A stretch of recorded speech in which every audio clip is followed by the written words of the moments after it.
আসসালামু আলাইকুম everyone, welcome back to new lesson. Amjad Hossain. আজকে আমরা এক্সামের জন্য এই অধ্যায়ের সবচেয়ে গুরুত্বপূর্ণ অঙ্কটাই করব। The stockholders equity accounts of NIR Corporation on January 1, 2012 were as follows. নিচে নির কর্পোরেশনের কিছু বিগিনিং ব্যালেন্স দেওয়া আছে, অর্থাৎ কোম্পানি যে লেনদেনগুলো করেছে এগুলোর একটা চিত্র তুলে ধরেছে। এই বিগিনিং ব্যালেন্সগুলো এই অঙ্কের ক্ষেত্রে একটা গুরুত্বপূর্ণ ভূমিকা পালন করবে। এখন এই বিগিনিং ব্যালেন্সগুলো দেখি। প্রিপেয়ার স্টক বিক্রি করেছে 4 লক্ষ টাকা, প্রত্যেকটার মূল্য 50 টাকা করে, এবং 10,000 শেয়ার অথরাইজ বলতে এটা না যে 10,000 শেয়ার 50 টাকা করে বিক্রি করেছে। এর মানে হচ্ছে কোম্পানির 10,000 শেয়ার ইস্যু করার সামর্থ্য ছিল, তারা 10,000 শেয়ার ইস্যু করে নাই। তারা যেহেতু 4 লক্ষ টাকা শেয়ার ইস্যু করেছে, প্রতিটার মূল্য 50 টাকা করে, মানে 8,000 শেয়ার ইস্যু করেছে। এই বিষয়টা বোঝা খুবই জরুরি। এরপর কমন স্টক 10 লক্ষ টাকার কমন স্টক বিক্রি করেছে, প্রতিটার মূল্য 1 টাকা করে, অথরাইজ করেছে 20 লক্ষ share, fading capital in access of par value. Prepare stock বিক্রি করে অতিরিক্ত আয় করেছে 1 লক্ষ টাকা, fading capital in access of stated value. Common stock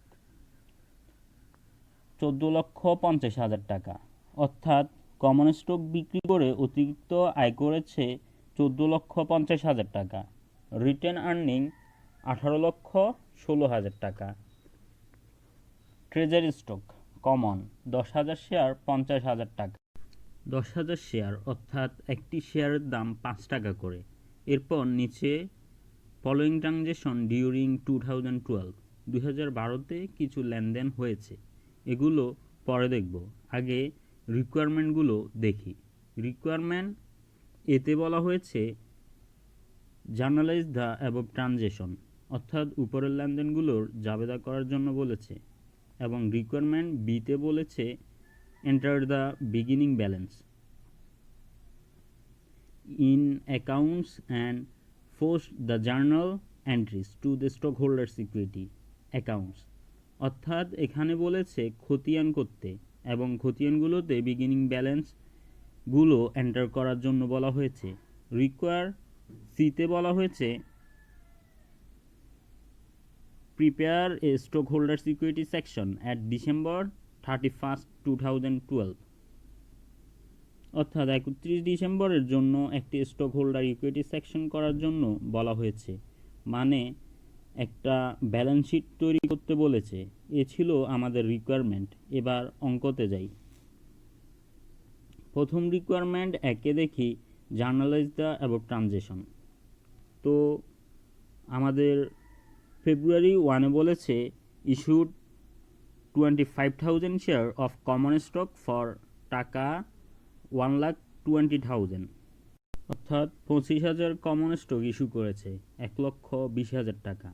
আমরা বিগিনিং ব্যালেন্সে দেখি প্রতিটি কমন স্টকের মূল্য 1 টাকা করে ছিল, অর্থাৎ 25,000 শেয়ারের দাম ছিল 25,000 টাকা। সে বিক্রয় করেছে 1,20,000 টাকা, মানে ক্যাশ ডেবিট 1,20,000 টাকা, কমন স্টক ক্রেডিট 25,000 টাকা। এরপর সে যে অতিরিক্ত আয় করেছে এজন্য fading capital in access of stated value common stock credit 95,000 টাকা, 95,000 টাকা। যারা পূর্বের ক্লাসগুলো দেখেছেন তাদের জন্য ব্যাপারটা অনেক সহজ হয়ে যাবে, যারা দেখেননি তারা পূর্বের ক্লাসগুলো দেখে নেবেন। এরপর পরবর্তী জাবেদা। April 14 sold 6,000 share of treasury stock common for টাকা 33,000 টাকা, অর্থাৎ 6,000 শেয়ার ট্রেজারি স্টক বিক্রি করেছে 33,000 টাকা। আমরা বিগিনিং ব্যালেন্সে দেখেছি প্রতিটা ট্রেজারি স্টক কিনেছিল 5 টাকা করে, তাহলে 6,000 শেয়ার স্টকের দাম ট্রেজারি স্টকের দাম আসে 30,000 টাকা। বিক্রি করেছে 33,000 টাকা, তাই ক্যাশ ডেবিট 33,000 টাকা, ট্রেজারি স্টক ক্রেডিট 30,000 টাকা। বাকি 3,000 যে অতিরিক্ত আয় করেছে তাই paid in capital from treasury stock credit 3,000 টাকা।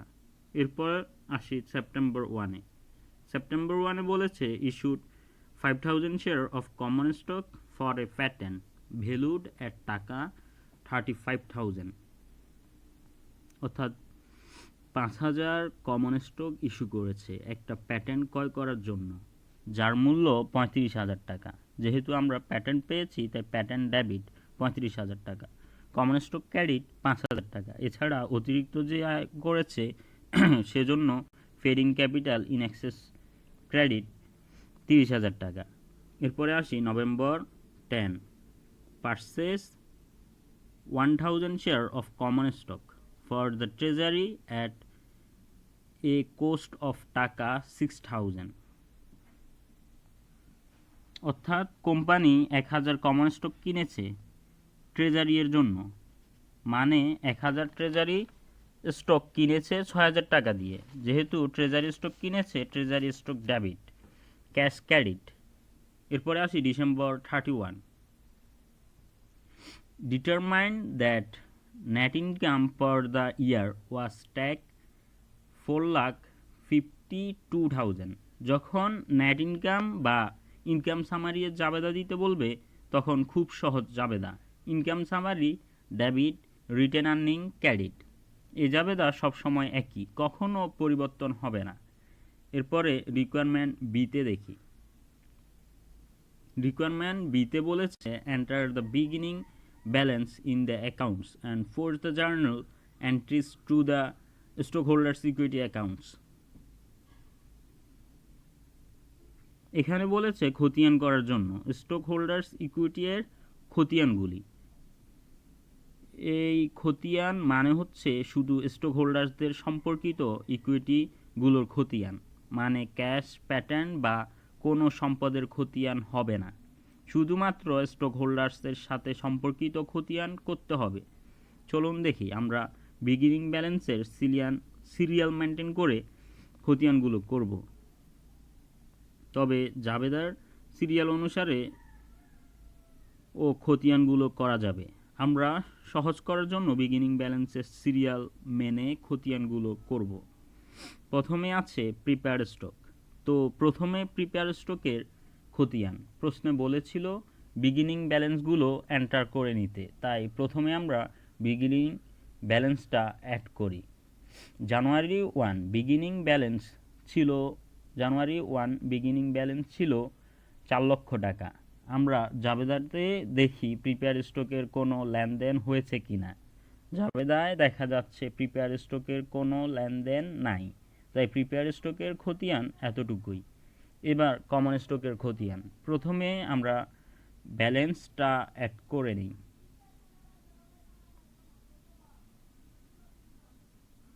আমরা জানুয়ারি 1-এ বলেছিল বিগিনিং ব্যালেন্স ছিল 10 লক্ষ টাকা।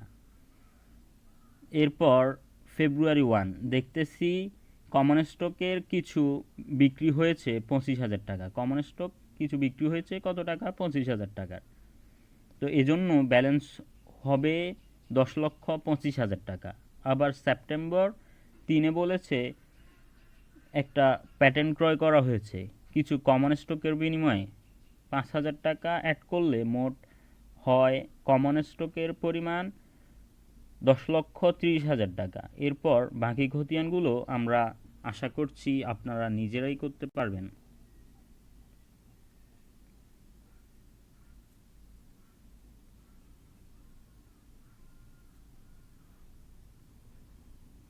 এরপর আসি রিকোয়ারমেন্ট সিতে।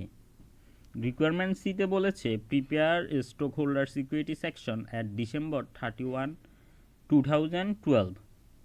এখানে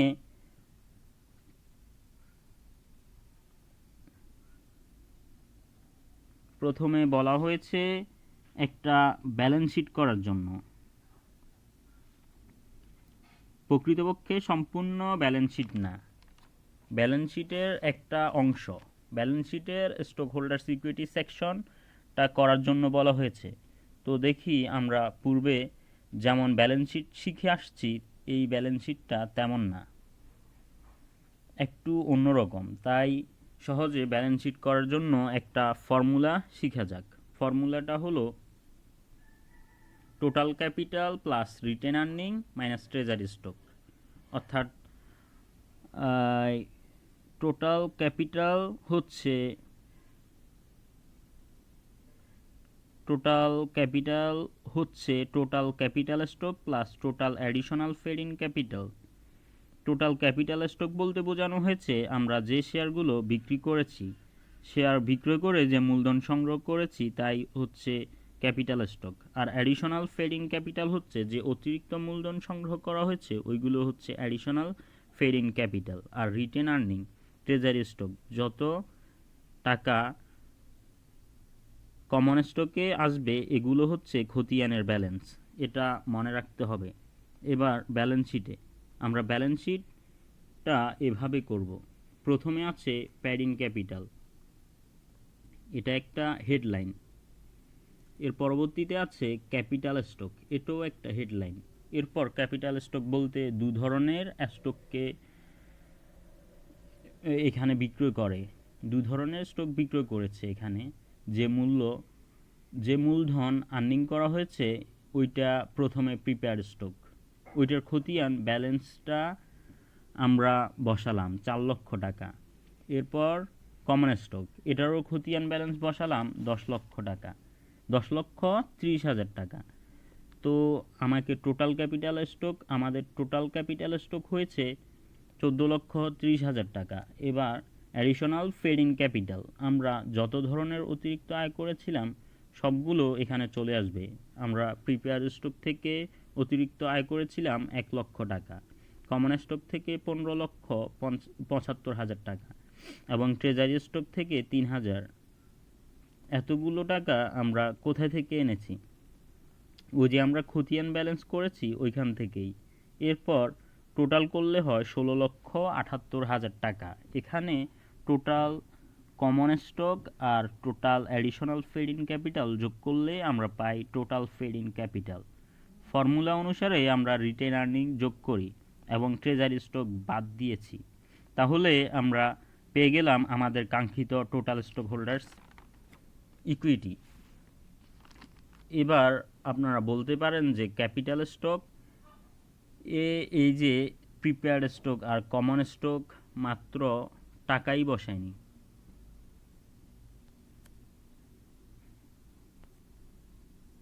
অনেক লেখাও এখানে আছে। তো এই লেখাগুলো আমরা কিভাবে লিখব?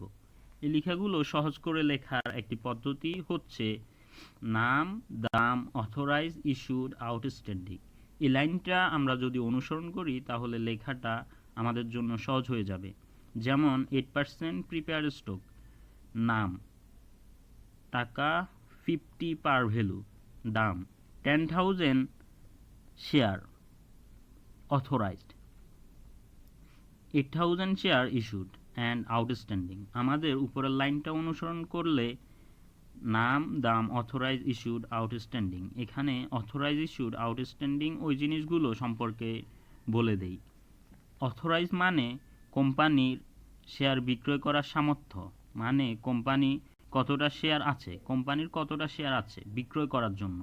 এরপর ইস্যুড মানে মোট যতগুলো শেয়ার বাজারে বিক্রি করেছে ওইগুলো। আউটস্ট্যান্ডিং শেয়ার মানে আপনি 5,000 শেয়ার বাজারে ছাড়ছেন, এরপর 2,000 শেয়ার কিনে নিয়েছেন, এরপর বাজারে রইল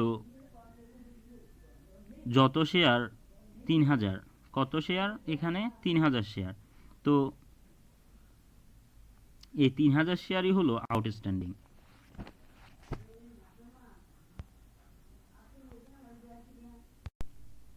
তো ভিউয়ার্স, আজকের ক্লাসটা এ পর্যন্তই। আমাদের ক্লাসটা ভালো লাগলে অবশ্যই আমাদের চ্যানেলটা সাবস্ক্রাইব করে নেবেন, কারণ সাবস্ক্রাইবের মাধ্যমেই আপনি আমাদের সবগুলো ক্লাস পাবেন এবং পরবর্তী ক্লাসগুলো সাবস্ক্রাইবের মাধ্যমেই আপনার কাছে চলে যাবে। তো সবাই ভালো থাকবেন। আসসালামু আলাইকুম।